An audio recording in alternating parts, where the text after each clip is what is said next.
con ustedes para que nos ayude a entender la importancia de nuestro amor unos con otros y que eso no nos libra de pruebas, de situaciones difíciles.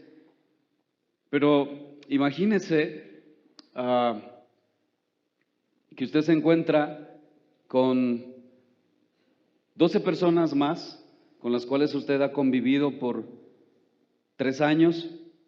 Usted ha estado ahí con ellos, ellos con usted, ellos le han prometido fidelidad, le han prometido que estarán siempre con usted y que nunca lo van a abandonar. Pero usted sabe que dentro de todo eso que se ha dicho, hay cosas que son verdad y hay cosas que no son verdad. Y usted sabe que la persona que realmente le ha dicho que va a estar con usted, que va a estar ahí al pendiente, que incluso dará la vida por usted, va a ser la primera persona que va a negarlo,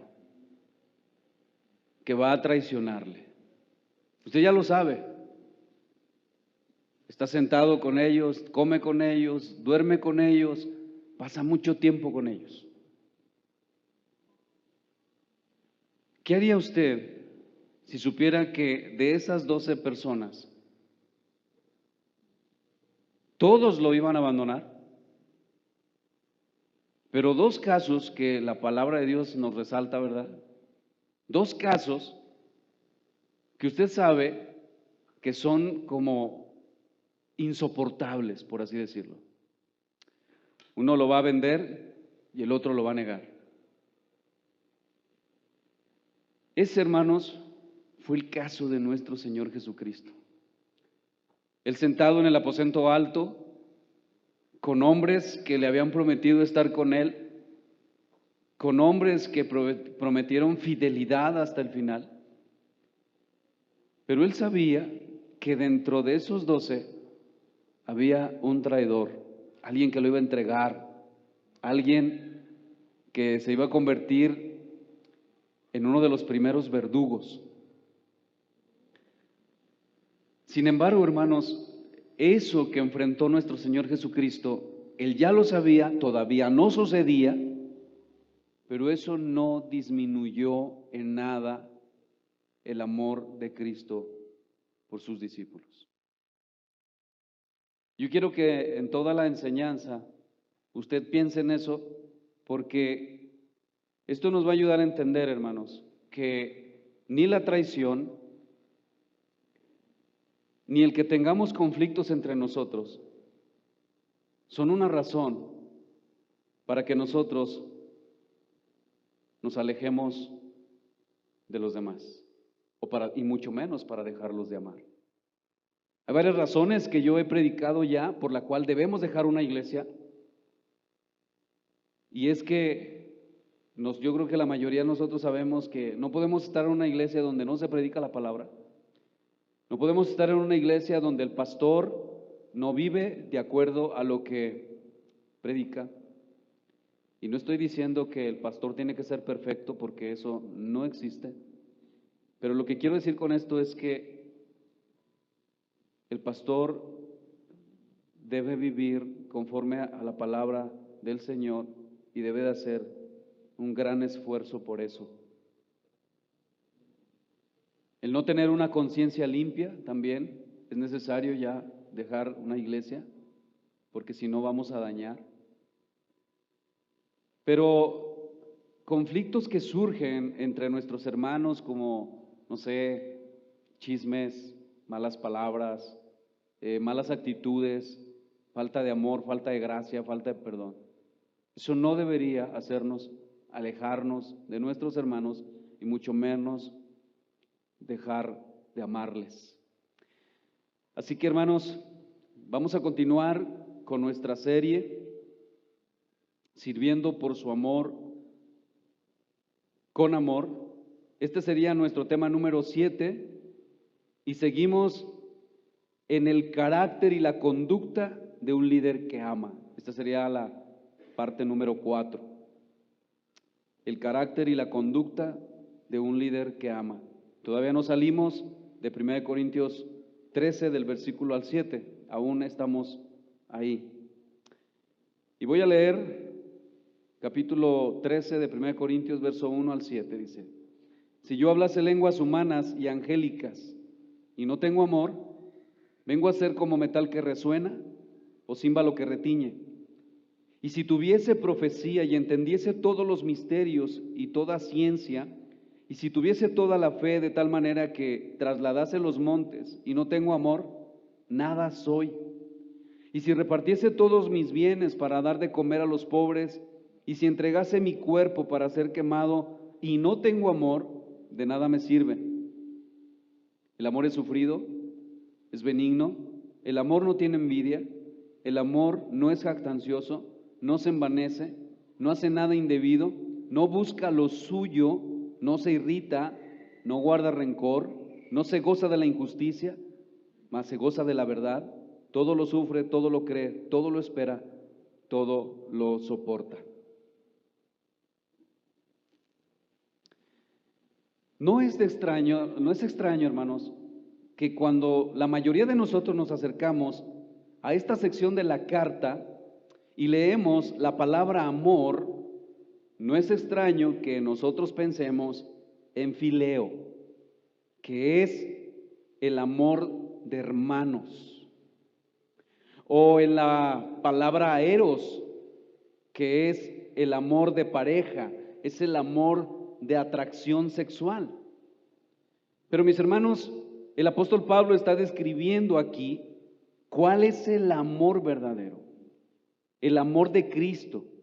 Y Pablo usa la palabra griega ágape, que hermanos, una vez que he estado estudiando esta parte, me di cuenta que ágape no tiene como una traducción así como específica, sino que ágape es sufrido, ágape es benigno, ágape es no busca lo suyo, ágape es todo lo sufre, todo lo soporta, todo lo cree. Ágape no busca lo suyo. En el significado original, ágape es piadoso, es desinteresado. Y este amor o este ágape se distingue de los otros términos de fileo y eros. Y Pablo usa 15 verbos para describir ágape, para describir el amor ágape, para que nosotros podamos captar la esencia sobre cómo deben vivir los creyentes en relación los unos con los otros. Porque mis hermanos, la mayoría de los problemas que Pablo ha abordado en esta carta surgieron porque los cristianos de Corinto no se amaban los unos a los otros de esa manera, de una manera incondicional, que es la forma en que el Señor Jesucristo les había mandado a sus discípulos y a todos los cristianos en todas las épocas. Vaya conmigo a Juan capítulo 13, versículos 34 y 35.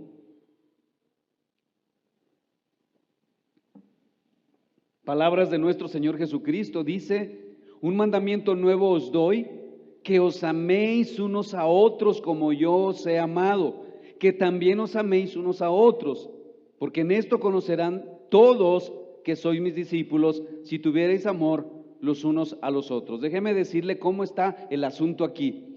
El Señor Jesucristo ya se va, ya va a partir, ya va a ser crucificado unas horas más adelante.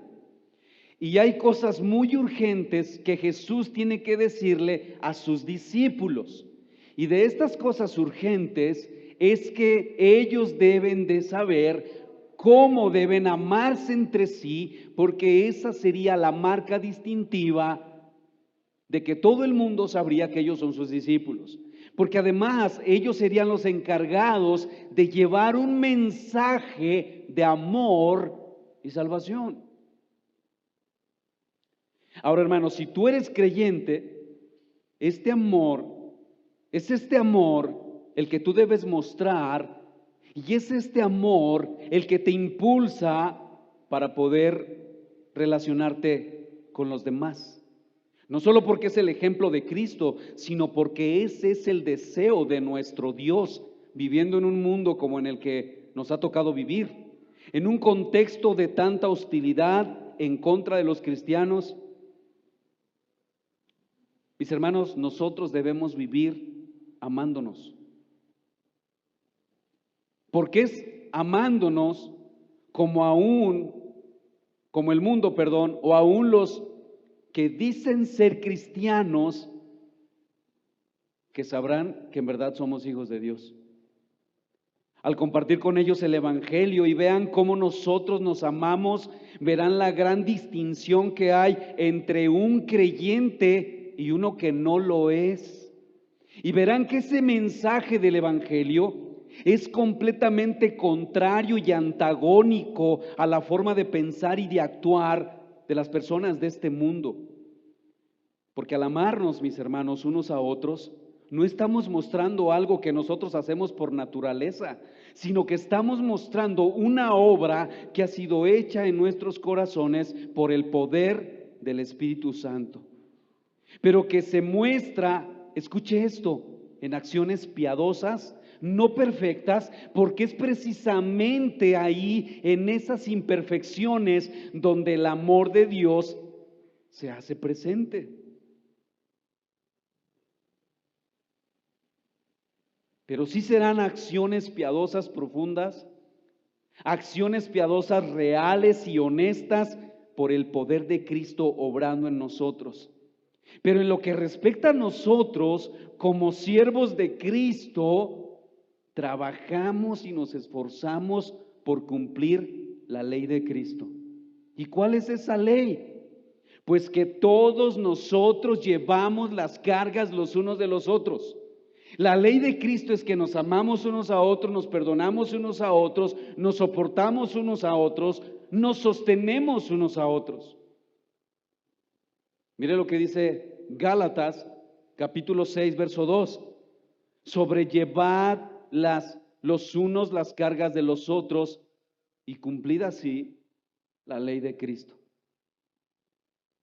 Así que, mis hermanos, el aspecto más importante que cubre toda nuestra vida como cristianos y que debemos enfatizar y subrayar es el amor de Cristo en nuestra relación con los demás. Si en algún momento, hermano, te has preguntado como hijo de Dios, comprado por precio de sangre, la sangre de Cristo, si alguna vez te has preguntado cómo debe de ser mi interacción con los que al igual que yo han sido comprados y que son de Cristo, en un mundo quebrantado y dividido, ¿cómo debe ser nuestra relación con esos que al igual que yo han sido perdonados? La respuesta es, hermano, amándonos, así como Cristo nos amó. Una de las excusas más comunes de las personas que terminan aislándose de los demás es porque han sufrido algún tipo de agresión. Hay personas que con razón o sin razón se sienten traicionados o rechazados. Eso que ellos sienten los lleva a levantar una muralla de protección que mantiene a los demás a una distancia prudente. Yo prefiero no involucrarme tanto en la iglesia para no sufrir heridas. Eso es lo que nosotros decimos. Estamos conscientes de que estamos con personas pecadoras. Por eso no queremos involucrarnos más allá. Ahora piensen esto. El mandamiento que Cristo dio a sus discípulos de amarse unos a otros como Él nos amó, lo entregó, lo dio o lo mandó en el contexto de la traición de Judas. Y mis hermanos, la realidad que nos muestra este pasaje de Juan, capítulo 13, es que la traición no es una excusa para vivir aislados y mucho menos para dejar de amar a los demás. Judas traicionó a Dios, no te traicionó a ti, traicionó al Dios encarnado. lo entregó en la cruz, lo entregó en manos de perversos hombres. Judas traicionó al Señor. El apóstol Pedro, aquel que le había prometido que nunca lo iba a negar, que estaría dispuesto a dar su vida por temor, lo negó. Y eso solamente lo que nos dice la Escritura, pero nosotros leemos que los otros 10 lo abandonaron huyendo cuando más los necesitaba.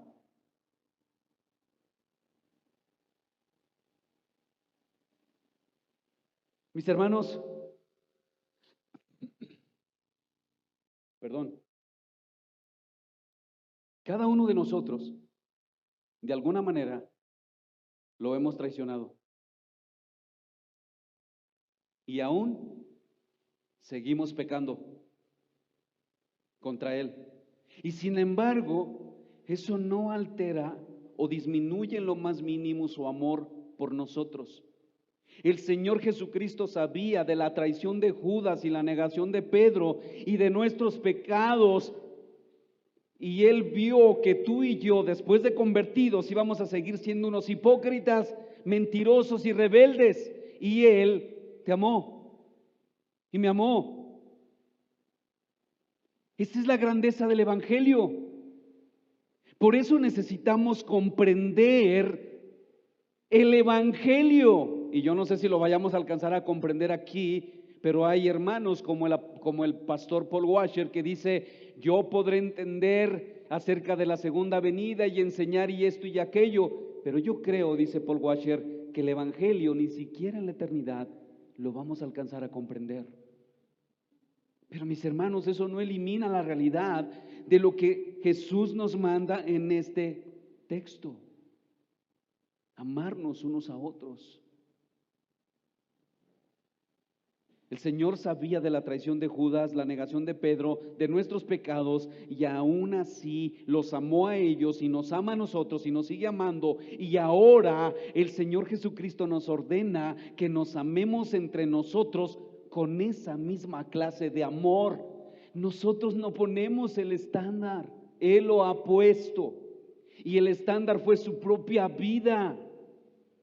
Y Pablo nos dice que esa clase de amor se manifiesta en la vida práctica sufriendo, siendo benigno. El amor no tiene envidia, el amor no se jacta, no se envanece, no hace nada indebido, no busca lo suyo, no se irrita, no guarda rencor, no se goza de la injusticia, se goza de la verdad. Todo lo sufre, todo lo cree, todo lo espera, todo lo soporta. Eso es lo que hace Jesús con nosotros. Aún nuestras actitudes desafiantes, Él las soporta. Él soporta eso porque su amor no busca lo suyo. Y yo estoy completamente seguro de que Él debería de hacerlo, porque Él es Dios, Él es santo. Y mis hermanos, aunque el Señor ha derramado en nosotros ese amor, escúcheme, es nuestra responsabilidad ser intencionales al amar. Intencionales. Y como ha dicho un comentarista, aunque nuestro Señor lo sabe todo y tiene el control soberano de todas las cosas y de lo que sucede, Él no es un manipulador ausente y mecánico. Nuestro Señor no es un manipulador como si nosotros fuésemos títeres en sus manos. No, Dios es soberano, pero nosotros somos responsables. Fin de la cita. Y mis hermanos, nuevamente, con esto en nuestra mente, vamos a pasar a nuestra enseñanza y nuestro primer encabezado, que solo serán 2, de esta serie, Sirviendo por su amor con amor. El carácter y la conducta de un líder que ama. 2 encabezados. En primer lugar, el amor no guarda rencor. Y segundo, el amor no se goza de la injusticia y se goza de la verdad. Así que veamos en primer lugar, el amor no le permite al líder guardar rencor. 1 Corintios capítulo 13, versículo 5. El amor no hace nada indebido, no busca lo suyo, no se irrita, no guarda rencor. Además de que el amor no hace nada indebido, no busca lo suyo, no se irrita, el verdadero amor tampoco guarda rencor. Mis hermanos, estas palabras, el amor no guarda rencor, nos dan la idea de que el amor nunca mantiene una lista o un registro de las ofensas de otros. Nunca. El amor simplemente perdona y olvida. No tiene una lista que cada vez que se siente ofendido la saca para pronunciar las ofensas pasadas. Y esta palabra, mis hermanos, en el original es logizomai, y es la misma palabra que se usa en el Nuevo Testamento para hablar del acto perdonador de Dios. Vaya conmigo a Romanos capítulo 4, verso 8. Ahí Pablo habla de esto citando el Salmo 32, y Pablo dice: bienaventurado el varón a quien el Señor no inculpa de pecado. Por lo tanto, hermano, así como Dios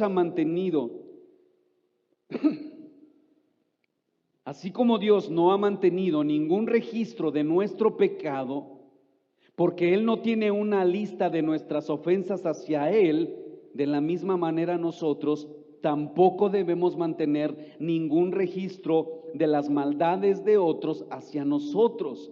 El Señor, mis hermanos, no suma nuestro pecado. Él no mantiene una cuenta de nuestro pecado. Y mis hermanos, eso realmente es glorioso para nosotros. Todos deberíamos gozarnos de eso. Mire lo que dice 2 Corintios 5:19,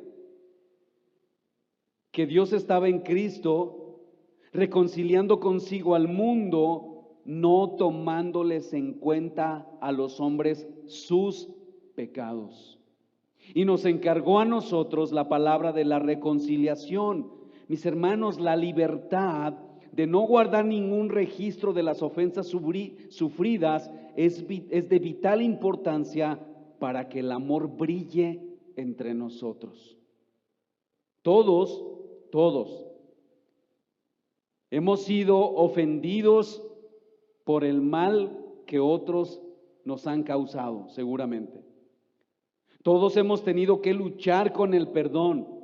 Todos hemos tenido que dejar pasar y abandonar cualquier deseo de venganza a fin de reconciliarnos con aquellos que nos han ofendido.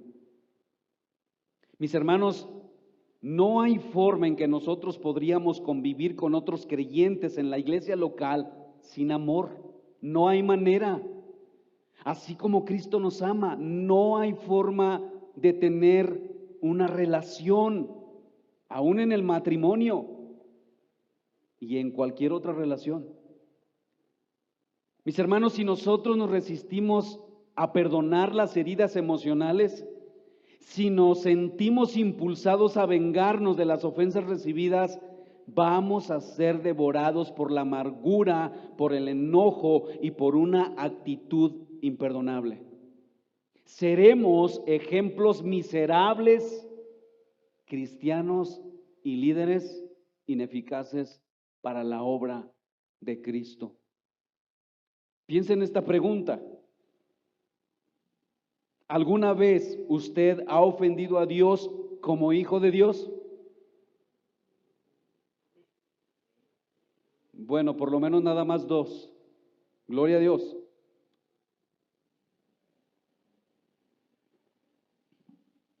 Vuelvo a pensar en la pregunta porque quizás no la reflexionó.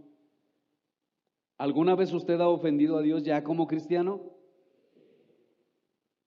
Hermanos, todos nosotros de alguna manera lo hemos hecho.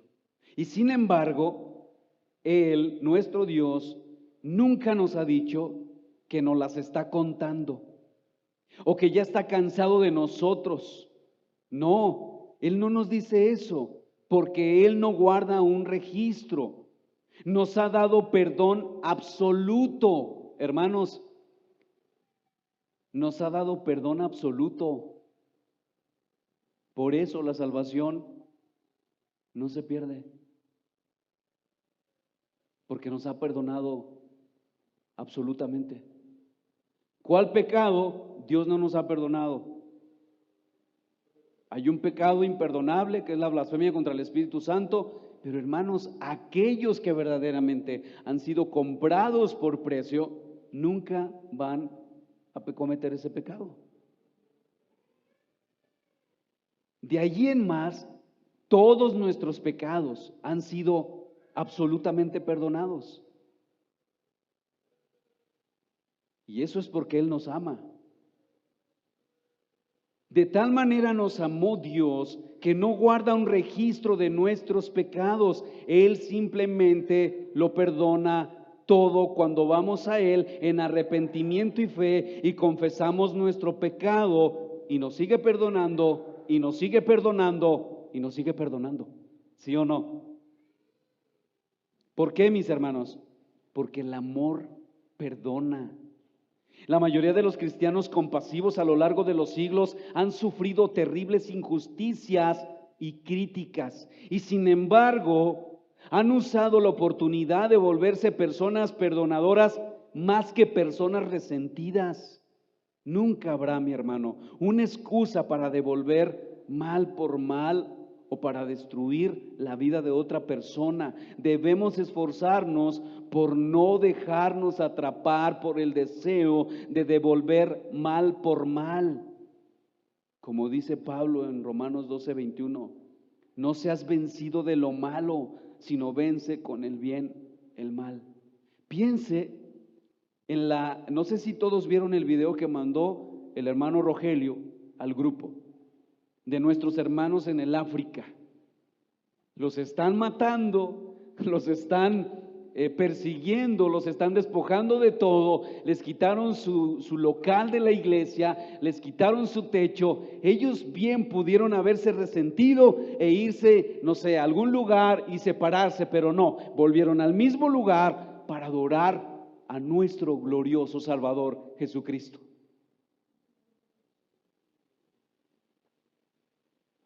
Eso nos humilla, hermanos, sinceramente. Mis hermanos, cuando convivimos y trabajamos con otras personas, debemos prepararnos, por así decirlo, para sufrir. Quizás nos herirán, tanto intencionalmente como sin intención. Es parte de la vida en este mundo. Sin embargo, mis hermanos, resulta extraño ver a creyentes dentro de la iglesia que no se hablan entre sí, pero sí hablan con los demás sobre la persona con la que tienen un conflicto.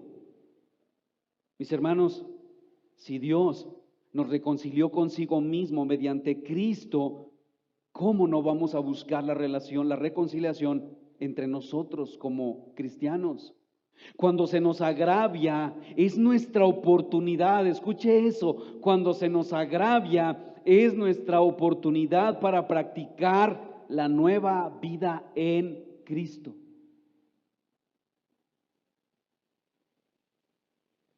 Cuando se nos agravia, voy a repetir eso otra vez, es nuestra oportunidad para practicar la nueva vida en Cristo, en el nuevo mandamiento de amarnos unos a otros como Cristo nos amó, para alimentar y cuidar aún de los enemigos.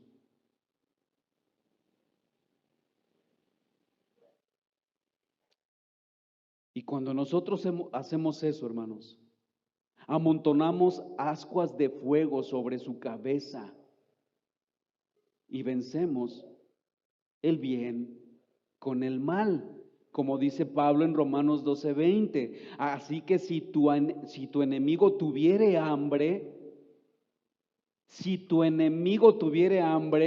deséchalo. Eso dice Pablo. ¿Qué dice? a mi enemigo, sí, a tu enemigo. Si tuvieres sed, déjalo que se muera. Dale de beber, dice Pablo, pues haciendo esto, ascuas de fuego amontonará sobre su cabeza. En otras palabras, mi hermano, en lugar de buscar venganza mediante actos de bondad, causará remordimiento en alguien, obligándolo a reflexionar sobre su mala acción. Por esto Pablo dice en Romanos 12:14, bendecid a los que os persiguen, bendecid y no maldigáis. De hecho, nuestro Señor Jesucristo en las bienaventuranzas en el capítulo 5, no sé si es el versículo 8 o 9, pero dice que son bienaventurados los pacificadores. Hermano, mostrar amor no solamente es algo maravilloso que nosotros podemos mostrar, nos convierte en personas bienaventuradas. ¿Y qué es eso? Dichosas, felices, porque nosotros queremos devolver bien por mal. Mis hermanos, esta es la forma práctica de amar a nuestros enemigos. Y es una oportunidad para sufrir por amor al Señor e imitar su amor perdonador. Perdonándonos unos a otros como Dios también nos ha perdonado a nosotros en Cristo. Como dice Pablo en Efesios 4:32 y luego 5:1. Antes, sed benignos unos con otros, misericordiosos, perdonándoos unos a otros, como Dios también os perdonó a vosotros en Cristo. Capítulo 5, verso 1. Sed pues imitadores de Dios como hijos amados, versículo 2, y andad en amor, como también Cristo nos amó y se entregó a sí mismo por nosotros. Mis hermanos, el amor de Cristo en nosotros es tan poderoso que puede vencer el mal, puede dejar atrás recuerdos dolorosos, perdonar, renunciar a la venganza y olvidar el resentimiento. El amor de Cristo nos lleva a escoger intencionalmente el camino de amar. No significa, mis hermanos, que nosotros no sentimos dolor cuando se nos ofende, que nosotros no sentimos la injusticia emocional o la lucha contra el enojo y los malos recuerdos. Sí, mis hermanos, sentimos todas esas cosas.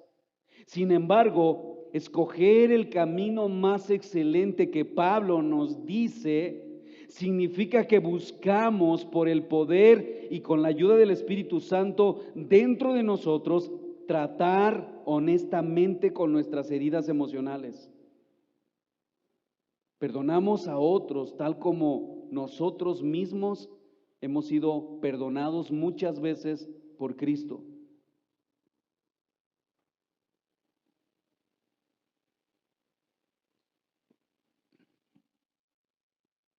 Buscamos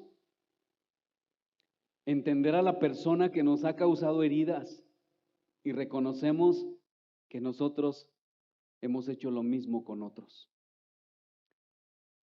En esta semana y a la luz de esta enseñanza, meditaba yo en cómo es muy fácil pensar que porque alguien no está con nosotros, asumimos que no está. Sus oraciones no cuentan, no cuenta nada. Lo único que cuenta es lo que yo siento. Y mis hermanos, una de las cosas con las que yo me he tenido que enfrentar en estos tiempos es que muchos aquí, la verdad es que ya no nos hemos visto tanto. Pero eso tiene una razón. Y es que, en primer lugar, es porque la cabeza de la iglesia no es el pastor, es Cristo. En segundo lugar, es porque el trabajo de la iglesia ha incrementado. En tercer lugar, es porque tengo que pasar tiempo, hermanos, estudiando la Escritura. Y déjeme decirle algo, hermano, y se lo digo de verdad para que usted sepa cuáles son las luchas de su pastor y ore por eso. Cuando yo me enfrento al texto, y yo creo que ustedes lo saben, se los he dicho algunas veces, hermanos, yo no tengo la capacidad de desarrollar una enseñanza en un día o en 2 días. Yo no. Yo soy lento para eso. Yo tengo que leer y meditar y orar para poder empezar a desarrollar la predicación. Y alguien dijo en una ocasión, y lo escuchamos, que si lo único que podría hacer el pastor era predicar solamente, que se dedicara a eso. Y la verdad, hermanos, yo quiero obedecer. Porque la verdad es que mis limitaciones, hermanos, son demasiadas. Pero déjeme decirle cuál ventaja tengo yo, si así lo podemos ver. Que gracias a esas limitaciones académicas, me he llevado a depender absolutamente de la palabra. De verdad. Así que por favor, hermano, acérquese a otro hermano, busque ayuda con otro hermano. El pastor no lo sabe todo, y menos el de usted. Busque otro hermano, confiésele sus pecados, haga una relación, construya una relación con él, hable con él de sus debilidades. Le aseguro que tendrá mejores respuestas que las de su pastor. Hermanos, somos un cuerpo. Somos un cuerpo. Y créame, el que más ha luchado para estar con sus hermanos, con ellos como cuando yo comencé a pastorear, soy yo. El que más sufre el tener que estar encerrado, soy yo. Porque yo quiero que los hermanos que se van a ir acá, que se van a ir allá, que se van a hacer unas tostadas, yo también quiero estar. Pero yo necesito estudiar, porque mi cerebro es lento. Se lo digo de verdad, con mucho amor y respeto por ustedes, de verdad. Dios sabe que los amo, y esa es la razón por la que yo quiero rendir mi vida delante de Él y decirle: Señor, háblame lo que tú quieras hablar a tu iglesia. Eso es lo que yo quiero. Y yo creo que tanto Rogelio como Gabriel, que son los que estamos ahorita predicando, sabemos eso. No queremos hacer otra cosa. De hecho, una de las cosas que llamó mi atención en esta semana es que Gabriel ha prescindido de la predicación por todo el trabajo que él tiene. Y yo he tenido que decir: ok, si yo solo voy a predicar y lo que Roy me pueda ayudar, está bien. Pero hermanos, estamos luchando, estamos queriendo escuchar la voz de Dios. Mis hermanos, necesitamos entender que todos tenemos luchas y buscarnos unos a otros, entender a la persona que quizás nos ha causado alguna herida, confesar nuestras malas actitudes, confesar incluso nuestra autocompasión y un corazón implacable. Queramos ver las cosas desde la perspectiva de Dios y rehusarnos continuar la pelea. Orar y cuidar a la otra persona para buscar una auténtica restauración y sanidad. Todos, mis hermanos, debemos de ser como Esteban cuando somos lastimados. Hechos 7:59 y 60 dice: y apedreaban a Esteban mientras él invocaba y decía: Señor Jesús, recibe mi espíritu. Y escuche esto: y puesto de rodillas, clamó a gran voz: Señor, no les tomes en cuenta este pecado. Y habiendo dicho esto, durmió. Muchas veces nosotros, cuando alguien nos hiere, nosotros cambiamos la palabra: Señor, ilumínalo por elimínalo. Escuche esta historia, hermanos, de un hombre llamado Jim Elliot y sus 4 compañeros que fueron muertos. Dice esta historia: John Elliot y sus 4 compañeros fueron muertos por los indios Aucas en la selva de las Amazonas, en el este del Ecuador. Su esposa Elizabeth de Elliot y las otras 4 esposas no pensaron en vengarse, sino en el amor y el perdón. Escuche esto: un periodista que testificó de la reacción de ellas para publicar las noticias dio este relato. Las viudas creían que la muerte de sus esposos no había sido una tragedia sin sentido, como les pareció a muchos. Ningún pensamiento de venganza cruzó por sus mentes. Al contrario, se sintieron con una sensación cada vez más urgente de la necesidad de llevar el mensaje de amor y redención a los Aucas. Estas mujeres se hicieron amigas y mensajeras del evangelio a los mismos hombres que mataron a sus esposos. Mis hermanos, esto es una historia extraordinaria del amor y del perdón cristiano. ¿Es Cristo o fue Cristo en esas mujeres? Porque como dije, cuando nosotros nos amamos unos a otros, no estamos mostrando algo que por naturaleza nosotros hacemos. Estamos mostrando una obra del cielo en nosotros. Mis hermanos, cualquiera puede odiar y responder con odio, pero debemos saber que el odio nos puede destruir más que cualquier otra cosa.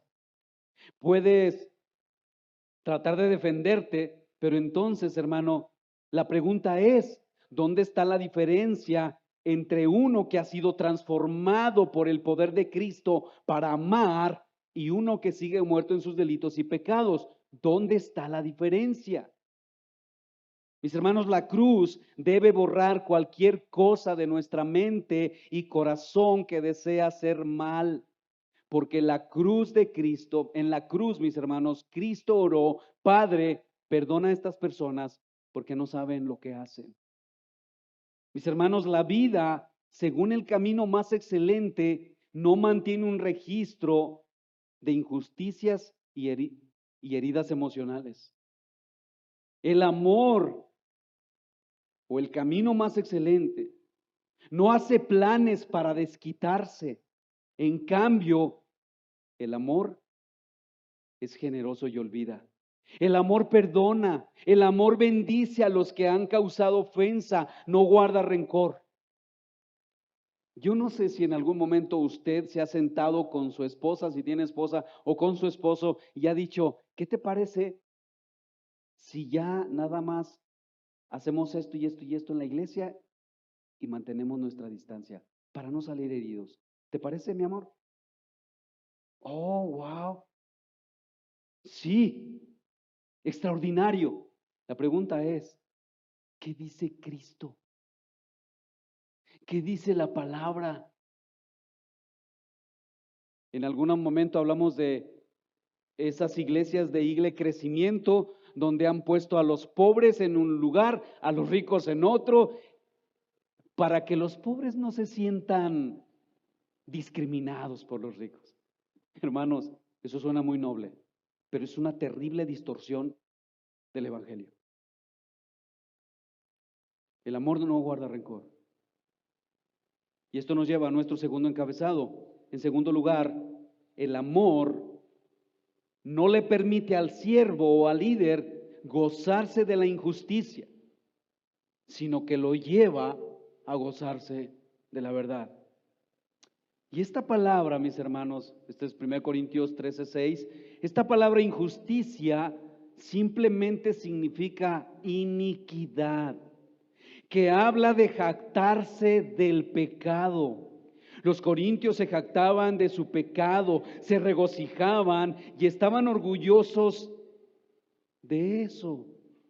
Eso es lo que Pablo dice en 1 Corintios 5:2. Pero mis hermanos, el amor nunca se regocija en el pecado. El amor no puede hallar placer en la injusticia o en la perversidad, debido a que todo ese tipo de conducta hiere a las personas, pero sobre todo deshonra a Dios. El amor no tiene una actitud complaciente hacia nada que es perverso. Las personas que practican el camino más excelente del amor aborrecen lo malo, siguen lo bueno, como dice Pablo en Romanos 12:9. El amor se hace sin fingimiento, aborreced lo malo, seguid lo bueno.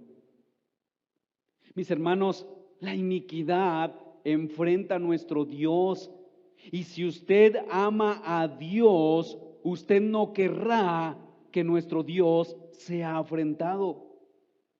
Usted no se puede regocijar en el pecado que afrenta a Dios si usted es cristiano. De ninguna manera. Usted ve a su alrededor en la actualidad, en nuestra sociedad, el tipo de cosas que hace para entretenerse, el tipo de cosas que se hacen que son toleradas por la sociedad, cómo se regocijan en el pecado abierto. Y un cristiano que se regocija en eso y lo tolera, no entiende el significado de ágape, de amor de Dios, porque eso es tan ofensivo para la santidad y la pureza de Dios, que si un cristiano lo practica o lo tolera, realmente debe analizar y pensar en su amor a Dios.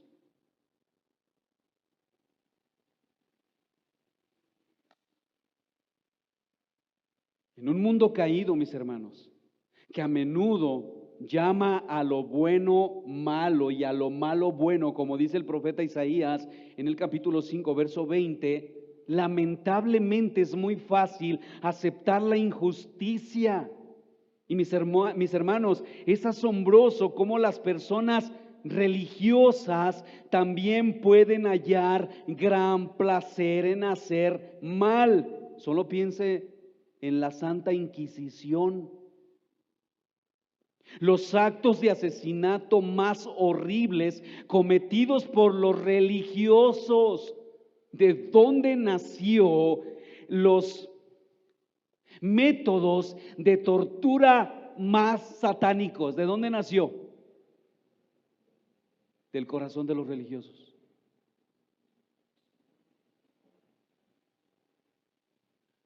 Del corazón de los religiosos. Pero mis hermanos, quizás nosotros podremos pensar que somos inocentes de eso, si lo quiere ver así. Pero escuche, mi hermano, ¿sabía usted que uno de los pecados que más se cometen dentro del cristianismo hoy en día, sin ningún remordimiento en los pecados, en esos pecados, mis hermanos, o sin ningún remordimiento, son los pecados de orgullo espiritual? Otra vez, ¿sabía usted que uno de los pecados que más se cometen en el cristianismo hoy en día y sin ningún remordimiento son los pecados de orgullo espiritual? El orgullo teológico, el pensar que porque nosotros sí hacemos esto o aquello, somos mejores que los demás.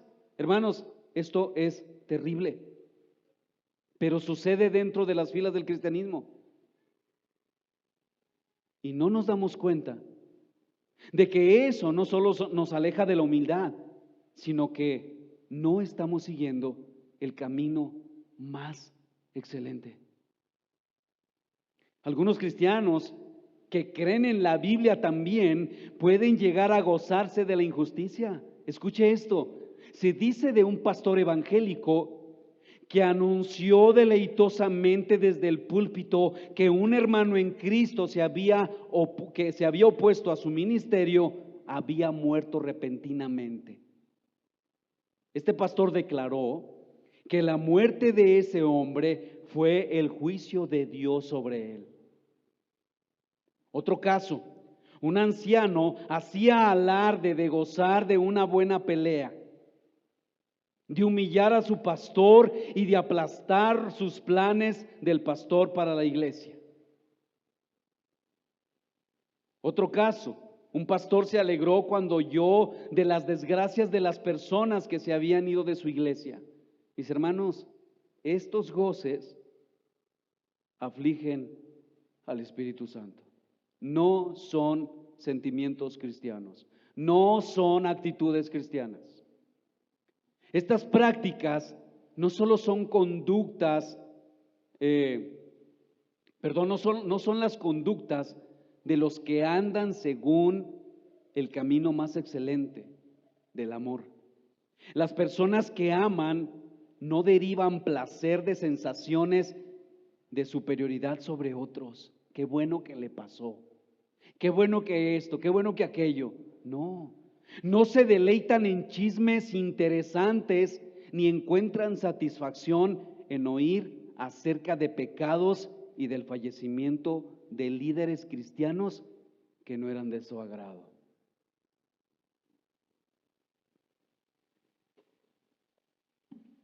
Hay un hombre que cuando murió el pastor John MacArthur, cristiano, y está en las redes sociales y dice tener sana doctrina, como todos nosotros. Cuando murió el pastor John MacArthur, porque John MacArthur no era del agrado de él, expresó cosas muy terribles, acerca de la muerte de John MacArthur. Esto no le afecta, por supuesto, en lo absoluto a la persona o le haya afectado a la persona de John MacArthur. Él simplemente está en la presencia de nuestro Dios. Mis hermanos, el amor sí odia el pecado, pero el amor va hacia el pecador y le dice: mi hermano, eso que estás haciendo no está bien. Y trata de purificar, por así decirlo, y restaurarlo en la comunión con su iglesia, de aquel hermano que está pecando, quitando ese pecado para que no manche a más miembros. Por eso, mis hermanos, cuando una iglesia disciplina, debe de hacerlo por su amor, pero con amor. Porque el amor se goza de la verdad, dice Pablo. Y a la declaración negativa acerca de que el amor no se goza de la injusticia, Pablo añade una contraparte positiva: se goza de la verdad. No se goza de la injusticia, se goza de la verdad. Mi hermano, un corazón cariñoso se entristece por la perversidad, porque destruye a las personas y desagrada a Dios. Pero lo que Pablo, mis hermanos, nos quiere decir con el amor, no se goza de la verdad, es que el amor rápidamente reconoce la conducta y las actitudes que se conducen, con la verdad, y se goza cuando la verdad prevalece. Mis hermanos, el amor se regocijará cuando la verdad es enseñada, se regocijará cuando la verdad es vivida.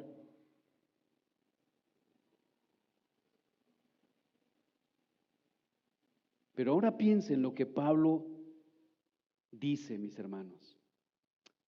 El amor se goza de la verdad. Piensen eso. Mis hermanos, lo que Pablo está diciendo, en otras palabras, es que el amor no se goza cuando la verdad está ausente. Pero escuche algo, pero ama. El amor no se goza cuando la verdad está ausente, pero ama. ¿Por qué? Porque Pablo dice en el versículo 8 de 1 Corintios 13 que el amor nunca deja de ser.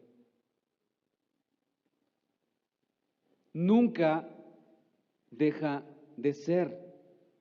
En otras palabras, usted o yo podemos amar a nuestro hermano, pero cuando ese hermano vive en error, ¿usted se regocija? Usted dice, qué bueno que no vienes a la iglesia cada domingo. ¿Usted se regocija en eso? Pero ¿lo deja de amar? Usted se regocija porque ese hermano no ora, no estudia la escritura o vive en una situación de pecado constante. No, pero ama. Entonces no se regocija el amor porque no hay verdad ahí. En este contexto, mis hermanos, la palabra verdad es usada en el sentido de conducta honrada o principios de conducta que corresponden a la verdad del mensaje del Evangelio. Pablo no habla de verdad en el sentido abstracto, sino de la verdad en la práctica que resulta en una forma de vivir honradamente. Porque la verdad y la rectitud están juntas en la fe cristiana. Mis hermanos, el amor, por así decirlo, aplaude toda virtud y bondad. Ya sea que la persona sea creyente o no, se regocija en el carácter santo, la conducta virtuosa, la integridad y el crecimiento en Cristo. Esto es amor. No es un sentimiento, sino que es una obediencia a la verdad del Evangelio. Que lo que oímos desde el principio, en eso andemos y en eso crecemos, en ese amor. Es obediencia, es vivir la verdad. Como dice Pablo en Colosenses 1:6, que ha llegado a vosotros el Evangelio, así como a todo el mundo, y escuche, y lleva fruto y crece también en vosotros. Y escuche, ¿desde cuándo? Desde el día en que lo oísteis y conocisteis la gracia de Dios en verdad. Todos los líderes y siervos que dan consejería, mi hermano, y que aman a esas personas a que ellos están aconsejando, les contarán que uno de sus grandes deleites es ver que esas personas a los cuales ellos discipulan y aconsejan crecen en la fe.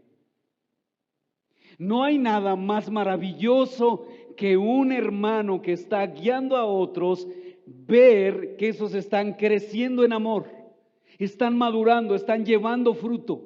Pregúntenles a los que dan consejería, a los que tienen un grupo de comunión. Pregúntenles, pero una cosa, la contraparte de esto es que nos entristece que estemos renunciando a los grupos de comunión, que estemos renunciando a vivir la palabra de Dios.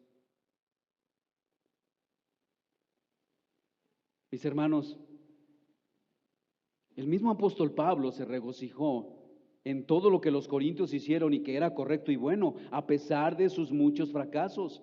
Eso ustedes lo pueden ver en 1 Corintios 1, del 4 al 8, el 11:2. Pero no se alegró interiormente por la disciplina de Dios hacia algunos de los corintios por desobedecer sus instrucciones. No se gozó por eso. Los sufrimientos de ellos no le trajeron satisfacción o vindicación propia, solo podía regocijarse en el arrepentimiento, la reconciliación y la sanidad y la conducta piadosa. En eso se regocijaba Pablo. El apóstol Juan se regocijó por un hermano llamado Gallo, quien vivía la vida cristiana según la verdad. Mire, vaya conmigo, 3 de Juan. Del versículo 1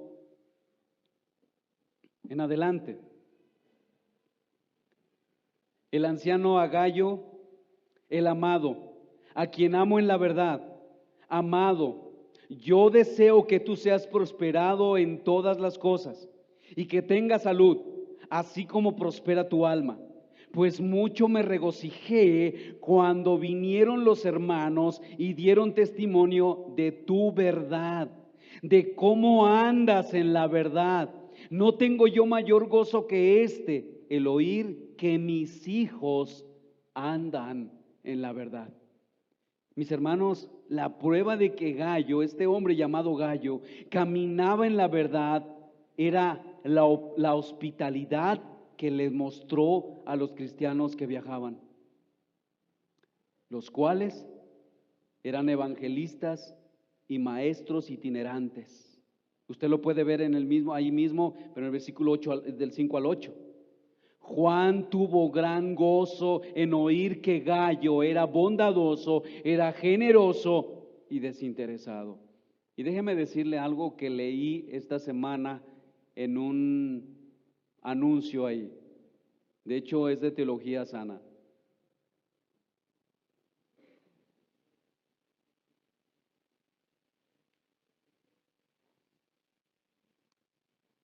El texto decía: los cristianos de hoy pueden gastar mucho dinero en sus mascotas,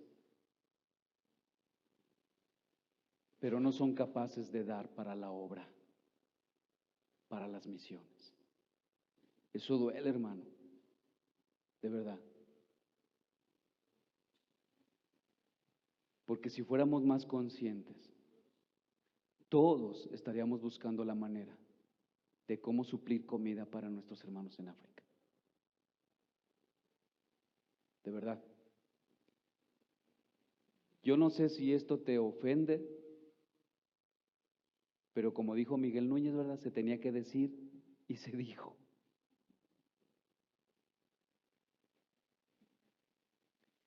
Es que en verdad, hermano, ¿cómo es posible? ¿Cómo es posible que estamos más preocupados por gastar tanto dinero en una mascota cuando hijos de Dios están muriendo? ¿Cómo es posible? Pregúntate, hermano, ¿de dónde nace eso? Medita en tu corazón, ¿por qué estás más empeñado en eso que en llevarle de comer a nuestros hermanos que están muriendo de hambre? Y de verdad, yo no estoy criticando si tienes mascotas o no. Que bueno, cuídalas porque Dios demanda eso. Porque no se trata tampoco de sacarlas y patearlas y maltratarlas. El punto no es ese. El punto es que cómo gastamos más dinero en esas cosas tan triviales que en dar para las misiones. ¿Sabes que hay pastores? Solo sé de Gracia Soberana, de una manera muy puntual, sé de otros hermanos, pero no los conozco. Hay un hermano que no es Gracia Soberana, pero que nos lo presentó la hermana Lupita. Él está de misionero en San Diego de la Unión, en San Luis de la Paz, sufriendo carencias, pero él está ahí por el amor a Cristo. Y descuida, porque yo no voy a pasar una maceta para que siembres. Solo quiero que seas consciente de que un día vas a estar delante de tu Creador y vas a dar cuenta de todo lo que gastas y cómo lo gastas. Quiero terminar con esta aplicación personal.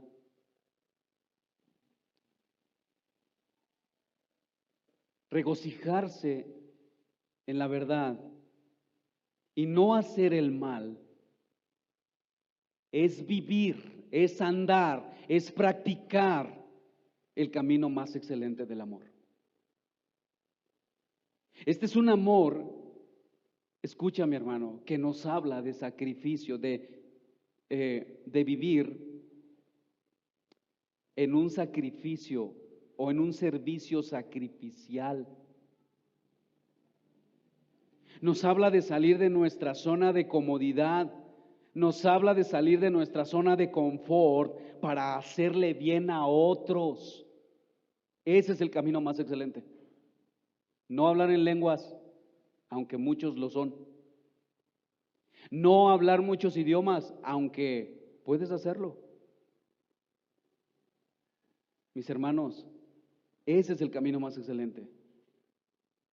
Este es el camino más excelente. Pero también es un amor que nos habla de perdonar, de buscar al ofensor y eliminar cualquier barrera que no nos esté permitiendo demostrar nuestra compasión en la vida práctica. Ese amor nos habla de dar todo sin esperar nada a cambio. Nos habla de humillarnos, de no pagar mal por mal. Es amar como Cristo nos amó, entregándonos o entregándote a amar. Escucha, entregando tu vida a amar a un grupo de pecadores que han sido perdonados igual que tú, pero que no siempre será fácil amarlos. No siempre será fácil amarlos. Y yo te quiero decir, hermano, esta mañana, esta tarde ya, que si tú vives con amargura en tu corazón contra alguien, tú no estás cumpliendo con el mandamiento de Juan 13, 34 y 35, pero tampoco estás caminando en el camino más excelente. No estás amando como Cristo te amó. Y si tú crees que esto es muy difícil hacerlo, déjame decirte que la realidad es que no es difícil, es imposible en nuestras propias fuerzas. Si tú o yo no estamos amando verdaderamente a nuestra iglesia, a nuestro Dios, debo decirte que eso parte de una falta de intimidad con Él. Eso parte de ahí. ¿Te has conformado con un amén? ¿Te has conformado con leer quizás un versículo al día y no has profundizado en la gloriosa gracia, en la vida maravillosa de nuestro amado Jesús? Por eso, hermanos, por eso es tan difícil para nosotros, o debería decir imposible, imposible en nuestras propias fuerzas. Se requiere que nosotros traigamos constantemente a nuestra memoria el amor con el cual Cristo nos amó y nos sigue amando, y suplicar todos los días que de su gracia nos provea para poder tener la fuerza de vencer el orgullo, de vencer el egoísmo, que son los muros que no nos dejan amar como Cristo nos amó. Hermano, tú me vas a poder acusar de muchas cosas si tú quieres en aquel día, pero de que no se te predicó la palabra, tengo paz en mi corazón. Porque todos escuchamos el mismo mensaje. Y ese día va a llegar. Y créemelo, no está lejano. Y para muchos será una gran sorpresa, pero para otros será una terrible sorpresa. Y para los unos y para los otros estaban tan convencidos de su salvación.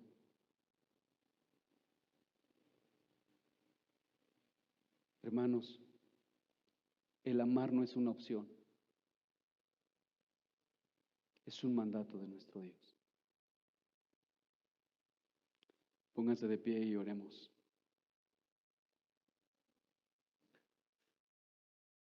Dios, te damos gracias, Señor.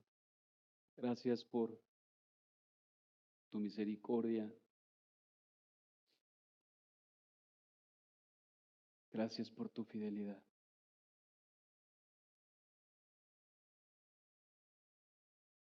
¿Qué más puedo decir, Señor? De verdad, ni siquiera encuentro las palabras para poder decirte cuán agradecido estoy y estamos todos en esta iglesia local porque has derramado tu amor sobre nosotros.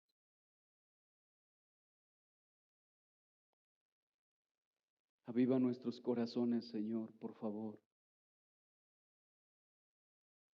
Yo sé que muchos de mis hermanos están sufriendo, están atravesando por tristeza, por depresiones espirituales, incluso físicas.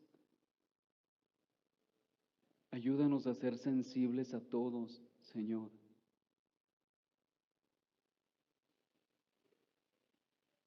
Ayúdanos a vivir para la gloria de tu nombre.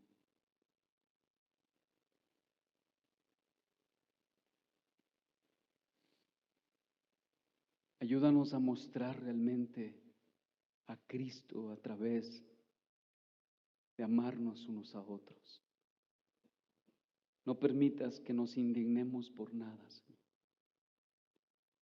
No permitas que clamemos por justicia cuando nos sentimos agraviados, sino que clamemos por misericordia para nosotros, para no ensoberbecernos, para no enorgullecernos, para no vivir centrados en nosotros mismos y para aquel que ha ofendido, Señor, ilumine su corazón. Y tu Espíritu Santo, Señor, de una forma tierna y gloriosa, venga a cada uno, tanto al ofendido como al ofensor, para pasar por alto esas ofensas.